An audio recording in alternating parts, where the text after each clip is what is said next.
merci d'être venue à cette conférence. Je suis Isabelle Maillot, vice-présidente innovation pour le groupe Sidel. Et je vais partager aujourd'hui avec vous notre expérience de l'implémentation des technologies de l'industrie du futur. Et comment ces technologies vraiment permettent à nos clients d'améliorer leur performance de ligne. Alors tout d'abord, laissez-moi présenter Sidel. Nous sommes un des leaders de l'embouteillage des liquides alimentaires dans des bouteilles plastiques, métal ou verre. Et nous représentons environ 1,4 milliard de chiffre d'affaires. Nous sommes présents partout dans le monde avec plus de 5000 employés. Et nous faisons partie du groupe Tetra Laval, aux côtés de nos sociétés sœurs Tetra Pak, un peu plus grosses que nous, et de Laval, qui fournissent des systèmes complets pour la production de lait. Alors nous servons l'ensemble des catégories des boissons alimentaires. Ça va de l'eau jusqu'aux vins spiritueux, en passant par les boissons carbonatées, les jus, les laits, donc des produits plutôt qui sont traités de façon aseptique. Et nous apportons de la valeur à nos clients, qui sont des grandes marques mondialement connues, ou plutôt des transformateurs à façon qui vont servir ces grandes marques. Nous fournissons des solutions de ligne complètes avec la capacité d'aller du design des bouteilles plastiques. Donc nous avons les capacités de faire le design des bouteilles, les tester en interne, développer la ligne de production pour nos clients, l'installation de cette ligne jusqu'à la durée de vie, pour toute la durée de vie avec les services associés. Et c'est dans ce cadre-là que nous développons les technologies de l'industrie du futur. Ça va nous permettre, ça va être vraiment un vecteur pour amener de nouveaux services à nos clients. Alors, que signifie pour nous l'industrie du futur? Tout d'abord, c'est une réalité aujourd'hui. Ce n'est plus juste un concept. D'ailleurs, notre entreprise Gebo-Cermex, qui fait partie du groupe Sidel, vient d'être labellisée par l'Alliance de l'industrie du futur, vient d'avoir le label Vitrine Industrie du futur ce mardi. Alors, l'industrie des boissons alimentaires suit l'évolution, les grandes tendances des marchés mondiaux, à savoir une croissance forte de la population et surtout de la population urbaine, qui amène des changements dans les modes de consommation, qui amène des exigences sur la portabilité, le packaging. Les liquides alimentaires sont une commodité aujourd'hui. Les clients, nous-mêmes, les consommateurs, demandent plus de personnalisation. Quand on a l'anniversaire du petit à faire, on aimerait bien lui faire des boissons à son effigie. Et bien sûr, on commande ça, on aimerait bien le commander la veille en fonction du nombre d'invités. Donc cette demande croissance à la personnalisation, à la réactivité, à la flexibilité, aujourd'hui, nous amène à regarder cette industrie d'un autre œil, à savoir comment passer de l'industrie de masse, des millions de bouteilles produites chaque année, à une industrie où on va produire des lots beaucoup plus petits, plus personnalisés et flexibles.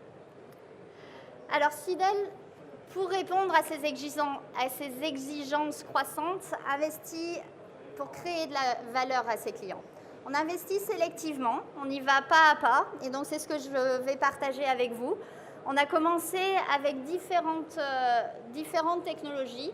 Vous voyez sur la gauche du slide tout ce qui peut être technologie qu'on intègre généralement dans l'industrie du futur.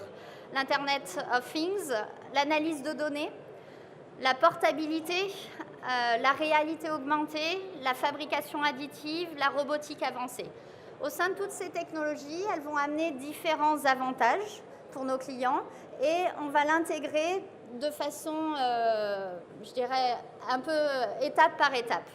Donc nous allons nous concentrer aujourd'hui, les exemples que je vais vous donner vont illustrer comment, par la récupération de données, nous pouvons aider à prédire des pannes, à analyser, à optimiser les productions, les lignes de production de nos clients.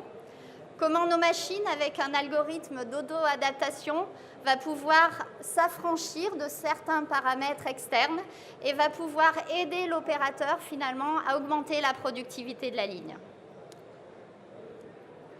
Les avantages attendus sont multiples. Je dirais que c'est ce que vous pouvez voir sur ce salon. On attend des gains de productivité importants. Productivité, l'utilisation des équipements optimisés, gain de flexibilité, analyser quand changer les formats quand on n'a plus, de bouteilles à produire, dans notre cas. Il faut analyser quand il faut changer les étiquettes ou des choses comme ça, ou la matière. Donc on va attendre aussi des gains sur la façon de gérer la maintenance, comment on va passer d'une maintenance préventive à une maintenance prédictive, grâce à l'analyse de données, grâce à une meilleure compréhension aussi du fonctionnement chez le client. Alors le premier exemple que je vous prends aujourd'hui a été développé il y a déjà quelques années au sein de l'entreprise Sidel. Ça s'appelle IntelliBlower. C'est de l'intelligence machine pour garantir la qualité de production. Alors IntelliBlower, c'est un soufflage intelligent qui va adapter son process à, par exemple, des changements de température dans l'atelier. Grâce à IntelliBlower, on va pouvoir supporter une qualité au cours du temps. On va pouvoir garantir à nos clients une performance et une stabilité de production, quelles que soient un peu les compétences des opérateurs ou des événements extérieurs. On va pouvoir tracer les données process. Donc dans l'agroalimentaire, la sécurité alimentaire est très importante. On va pouvoir rester bien plus facilement dans le respect des spécifications de bouteilles. Et ce qu'il faut retenir, c'est qu'on va rester sans intervention humaine. Aujourd'hui, nos clients ont besoin d'experts process, ceux qui savent faire le packaging, pour ajuster la ligne de production en temps réel. Avec IntelliBlower, on va pouvoir adapter automatiquement et garantir la qualité de production. Alors vous allez me dire comment ça marche. Tout d'abord, on a dû démarrer par bien comprendre notre process. Alors, je vais vous expliquer un petit peu ce qu'est le procédé de soufflage d'une bouteille. C'est assez simple, on part d'une sorte de tube à essai en plastique qui est injecté, on appelle ça une préforme. On vient la chauffer dans un four sur nos machines et ensuite cette préforme chauffée va être étirée puis soufflée. Donc parmi tous les paramètres qui rentrent en jeu, la chauffe, l'étirage, le soufflage, il a fallu comprendre quels étaient les paramètres clés qui allaient être les garants de la qualité bouteille. Et donc on a voulu mettre sous contrôle ces paramètres clés et en cas de déviation, faire en sorte que ce soit la machine qui détecte ces déviations et s'autocorrige. Par contre, il faut des prérequis. Dans notre cas, il a fallu un automate rapide, décentralisé, au plus près des actionneurs pour que cette intelligence machine soit vraiment réactive et flexible lors de la production. On a dû trouver dans les paramètres quel était le point critique. Et pour nous, c'est la courbe de soufflage. Donc la courbe de soufflage, c'est ce qui va être la signature d'une bonne qualité bouteille, entre autres. Et au sein de cette courbe de soufflage, on a identifié des points spécifiques que l'on va venir contrôler à 400 microsecondes avec une précision à chaque tour de roue, à chaque bouteille produite. Et donc c'est grâce à cette définition de ce qu'est une bouteille bonne, de cette définition des paramètres clés, que la machine aujourd'hui a un algorithme de régulation automatique et peut garantir sa qualité de production. Les résultats sont assez multiples. On revient sur ce que je vous ai présenté dans les premiers slides. Tout d'abord, on garantit la qualité bouteille. Grâce à IntelliBlower, on peut s'affranchir de certains paramètres externes. On va surtout diviser l'écart type de la production. On va dire que la production en standard est dans les spécifications de nos clients. Par contre, elle peut avoir des extrêmes. Et il faut savoir que la qualité bouteille est vraiment dépendante de la répartition, la bonne répartition matière tout au long de la bouteille. Donc si cette répartition n'est pas bien faite, vous vous retrouvez avec des palettes qui s'écroulent dans les stocks ou dans les grands magasins. Donc cette qualité bouteille va être garante de la tenue de la bouteille. Grâce à IntelliBlower, on divise l'écart type et on améliore les performances de la production. On amène aussi une simplicité pour nos clients. Plus besoin d'avoir l'expert process. C'est la machine qui va aller détecter automatiquement et va aller indiquer à l'opérateur quoi faire s'il y a quelque chose à faire. Voilà, ça c'était un premier exemple dans le monde du soufflage. Et comme je vous l'ai montré, nous fournissons les lignes complètes. Donc dans le cadre des lignes complètes, nous avons aussi implémenté d'autres technologies. Notamment avec Gebo Cermex, nous avons lancé un programme qui s'appelle Agility 4.0. On n'est pas allé le chercher très loin, mais et il regroupe 5 axes. Usine virtuelle, l'usine intelligente. Donc l'usine virtuelle, comment le client va se projeter dans son usine, va voir sa ligne de production avant même qu'on lui ait vendu, qu'on lui ait installé, va pouvoir nous faire un retour, va pouvoir réagir sur ça. L'usine intelligente, comment l'usine va communiquer avec les opérateurs. L'usine connectée, envoyer des données, pouvoir les analyser. L'usine écologique, comment grâce à ces données, on va pouvoir produire au minimum d'énergie. Il faut savoir que dans notre industrie, le PET, la matière plastique, c'est ce qui coûte le plus cher. Donc si on arrive à alléger les bouteilles et à produire avec l'énergie minimum, on a aussi énormément de gains et d'impact sur l'environnement.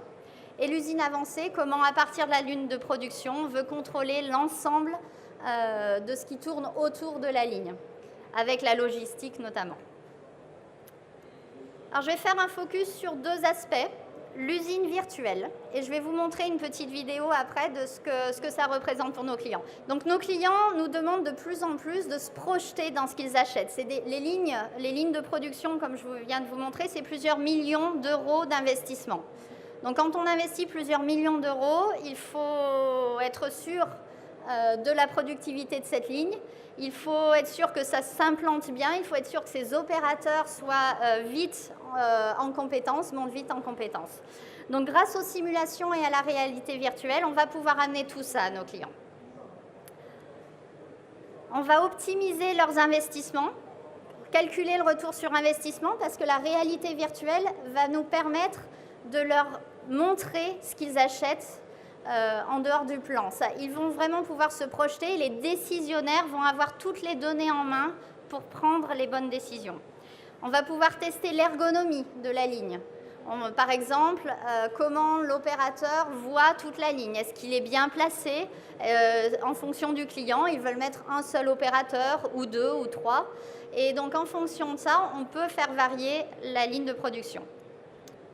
Donc là, vous allez voir la petite vidéo qui projette un produit que l'on a développé récemment qui s'appelle 3D Scan. Lorsqu'on vient, c'est plutôt utilisé pour modifier les lignes existantes. Donc on va venir dans l'environnement du client, venir scanner son environnement, donc prendre des multitudes de points qu'on va ajouter avec des photos prises sur site et on va reconstituer son environnement. En reconstituant cet environnement, on va pouvoir implanter une nouvelle machine, voir si elle s'implante, voir s'il y a des machines à pousser, etc. Donc ça, c'est un exemple d'application de la réalité virtuelle, ou augmentée, selon comment on veut le voir, pour la modification de lignes existantes. Un autre exemple, et donc là, la réalité virtuelle complète, donc on plonge dans l'environnement à 360. Donc là, le client va pouvoir se plonger dans sa ligne du futur, dans la ligne qu'il est en train d'acheter. On va pouvoir se rendre compte s'il y a un convoyeur, par exemple, qui passe à hauteur d'homme. Est-ce qu'il faut le modifier? On va pouvoir se rendre compte de l'implantation dans l'usine, où il faut mettre les zones de stock, comment vont être les flux. Donc ça amène vraiment une valeur ajoutée dès les premières étapes de la commercialisation, en fait, l'avant-vente. Voilà, donc là, vous voyez, on a vraiment mis toute la conception de la ligne, symbolisé les zones de stockage, et le client peut se balader dans sa ligne comme s'il était dans son usine du futur. Voilà, donc 2 exemples. La machine intelligente avec l'auto-adaptation du process, l'aide grâce à la réalité virtuelle au scan de la réalité et la mise en virtuel de cette réalité pour les avant-ventes. Et enfin, une fois que la ligne est sur place, comment, grâce à l'analyse de données, on va pouvoir aider le client à garantir sa production et surtout améliorer au cours du temps sa productivité. Donc l'usine connectée, je dirais, c'est peut-être la technologie de l'industrie du futur qui est la plus appliquée ou en tout cas qui se développe le plus. Il y a beaucoup de software de production de ligne qui se développe. Nous, on essaie d'amener davantage. Alors les bénéfices majeurs, je dirais que c'est ce que vous entendrez régulièrement, sont liés au fait d'analyser, de récolter des données, de les analyser et de cette analyse, apporter un service customisé, personnalisé à nos clients.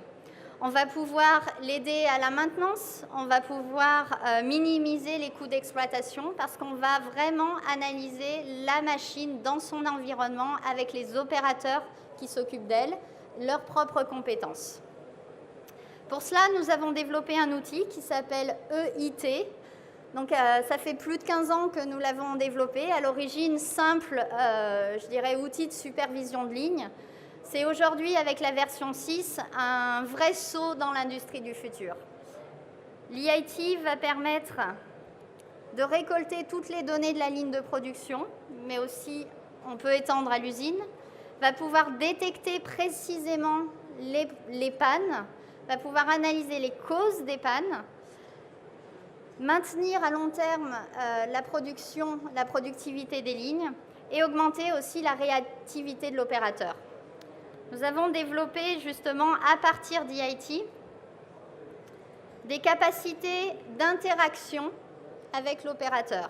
Donc EIT, prenez-le comme un logiciel de supervision de ligne qui vient se connecter à chacune des machines de la ligne, récupérer toutes les informations, les arrêts de production, les causes de ces arrêts, et on va venir les analyser. On va pouvoir analyser les changements de format aussi, et donc nous avons développé des technologies qui permettent à la machine de communiquer vers l'opérateur, de lui indiquer quand les changements de format devront arriver, donc qu'il évite de remettre de la matière première si on est en fin de production, des choses comme ça. Donc là, vous avez l'exemple d'un changement de format. Le système va pouvoir indiquer à l'opérateur quelle ligne va être en changement. Donc, est-ce qu'il faut changer les bouchons, les étiquettes, la matière première, les préformes? Comment mieux gérer ces changements? Quel moule, quelle pièce de personnalisation il faut? Et anticiper ces changements de format. Je vous parlais en introduction de cette demande de personnalisation et de flexibilité. Grâce à ça, on va pouvoir répondre aux demandes croissantes de flexibilité. Changer plus rapidement les formats de production, ça va rendre la production plus flexible. Voilà, je vous ai illustré par 3 exemples, parmi tant d'autres, comment Sidel intègre les technologies de l'industrie du futur. On a démarré ce changement il y a quelques années. On ne parlait pas d'industrie du futur. On se disait, on va mettre de l'intelligence dans nos machines, on va essayer d'aider nos clients. Puis petit à petit, ça prend forme. Et aujourd'hui, on voit, grâce aux technologies, grâce aux algorithmes, grâce à tout ce qui est développé, les technologies sont là et on va pouvoir aller bien plus loin.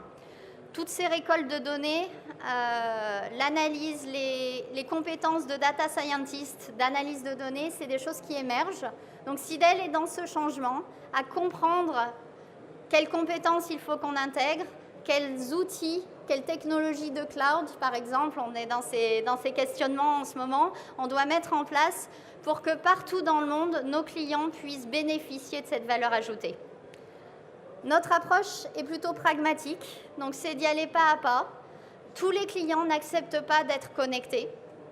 Tous les clients, quand ils sont au Kazakhstan ou en Chine, n'ont pas les systèmes Internet ou même l'accès à Internet.